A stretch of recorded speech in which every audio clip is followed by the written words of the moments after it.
Worship electric guitarists. Does your playing need to go on a diet this holiday season? Let's talk about it.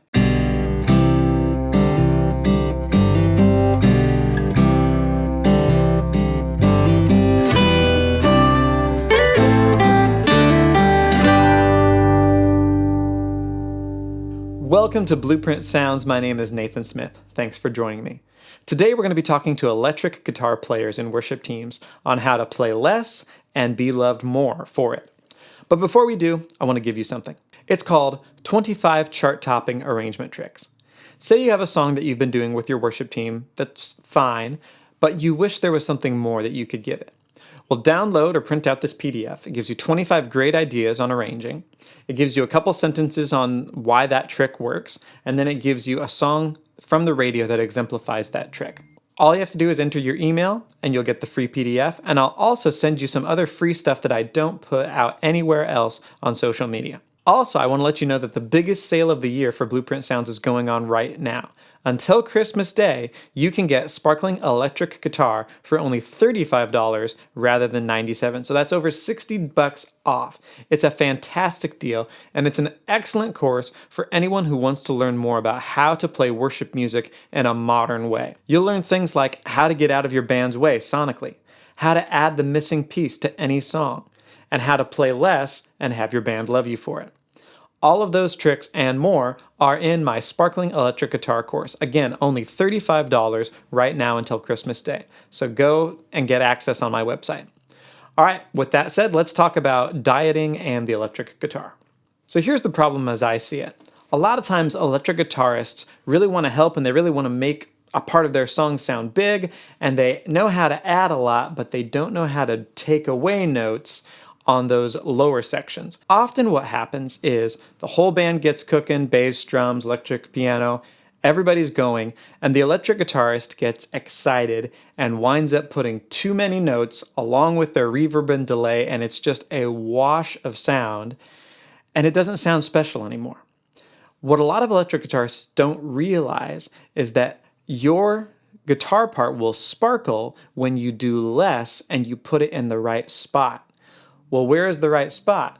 That requires you knowing your eighth notes. When you know exactly where you want to put your playing, rather than just putting it all over the place, when you pick your spot, your guitar shines. It's like a cherry on top, right? You don't cover a sundae in cherries, you put one on top.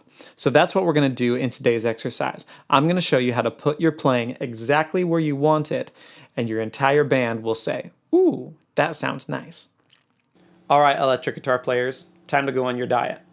So, the idea behind this exercise is you only are allowed to play 4 notes for every 2 measures. And that means you're going to have to be a lot smarter about where you put each of those notes. First, let's talk about the note choice, and then we'll talk about the note rhythms, which is really what this is about. But the note choice is also on a diet too. So I've got a pretty simple chord progression, G, D, E minor, C. Here are my notes. For the G, I've got, 3 notes in a G chord, G, B, D. I'm just going to take 2 notes out of that. The D and the G. That's all I get. Now, one of my ideas for kind of staying in the background in this section is that I'm going to leave the same note in place on the next chord wherever possible. Because sometimes, in the case of the G and the D, a note will find itself in 2 different chords. 2 different chords share the same note. So I've got a G, B, and a D in G.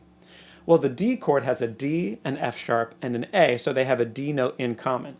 So here's my idea. On my G, I've got D and G.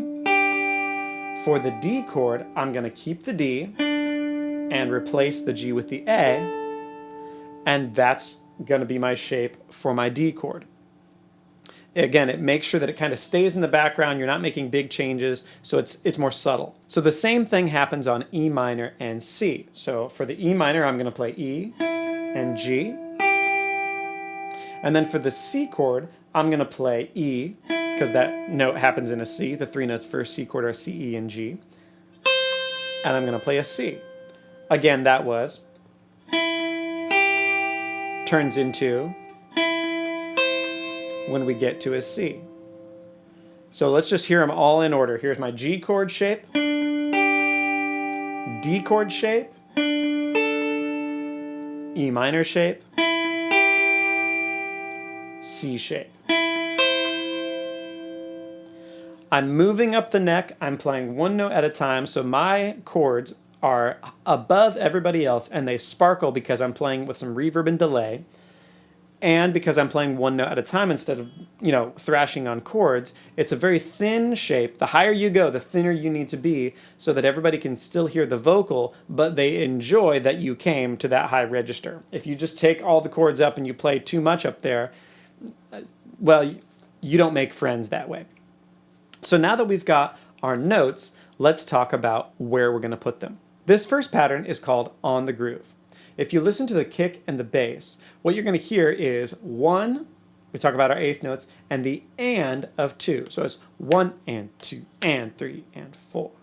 I'm going to do the exact same thing with my guitar by playing the first note on beat 1, and I'm going to do the second note on the and of 2. So if you would count out loud, it would sound like 3, 4, 1 and 2 and 3 and 4 and 1 and 2 and 3 and 4 and etc. So now let's listen to what it sounds like with the counting and the playing.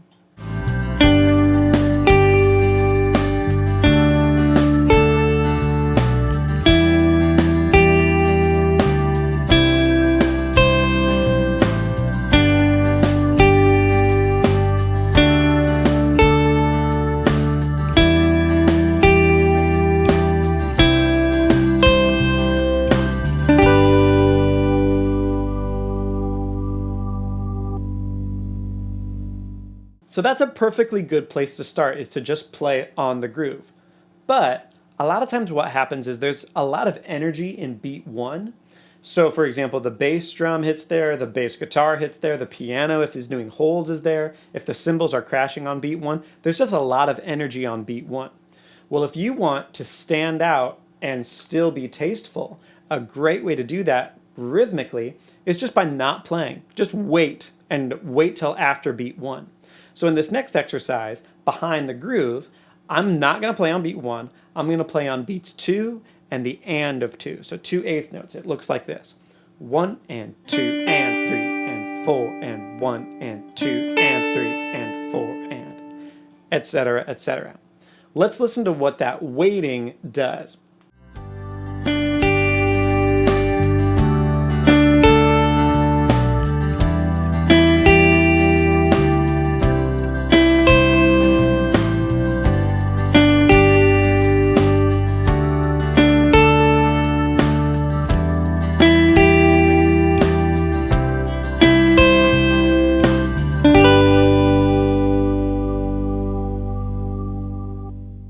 So that trick works every time it's tried, but there's another way to get away from beat 1, and that is by getting there early ahead of everybody else. So this next pattern, which is called Jump the Gun, I'm going to play on the measure before the G on beats 4 and the and of 4. It'll sound like this. 1 and 2 and 3 and 4 and 1 and 2 and 3 and 4 and 1 and 2 and 3 and. So you get there before everybody else, and then you let your last note just ring out into the measure before the next one. Let's listen to what that sounds like in context.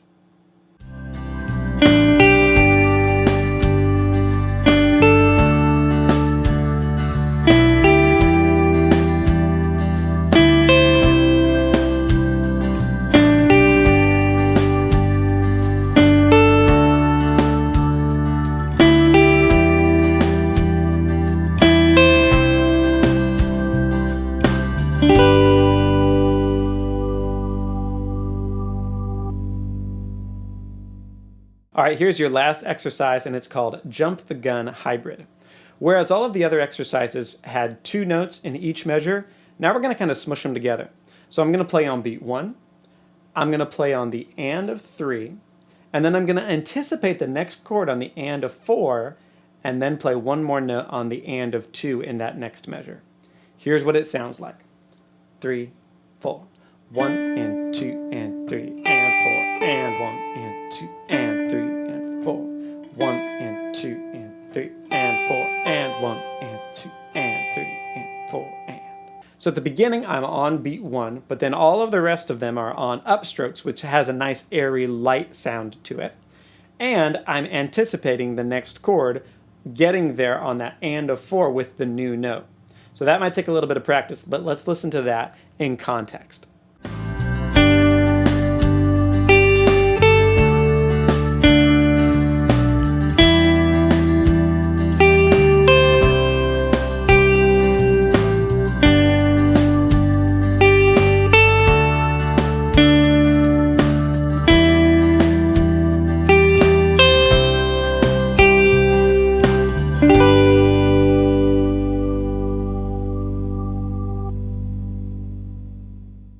Hey, I hope that episode helps you. I hope that you catch the bug and learn to love the sound of the band when you play, not just the sound of you when you play. There's a big difference. It's very subtle, but you can tell when an electric guitar player knows how to listen to the whole team and knows where his playing should go in the whole team, as opposed to one that just turns up and plays over the top of everybody else. Part of that is learning to place your notes exactly in time where you want them and leave space for others. Again, make sure to click on the link below to get access to my free PDF, 25 chart topping arrangement tricks that work. And remember, until Christmas Day, my biggest sale of the year is going on for sparkling electric guitar, now only $35. If you liked this tutorial, there's a lot more of this in that course. So until then, God bless and goodbye.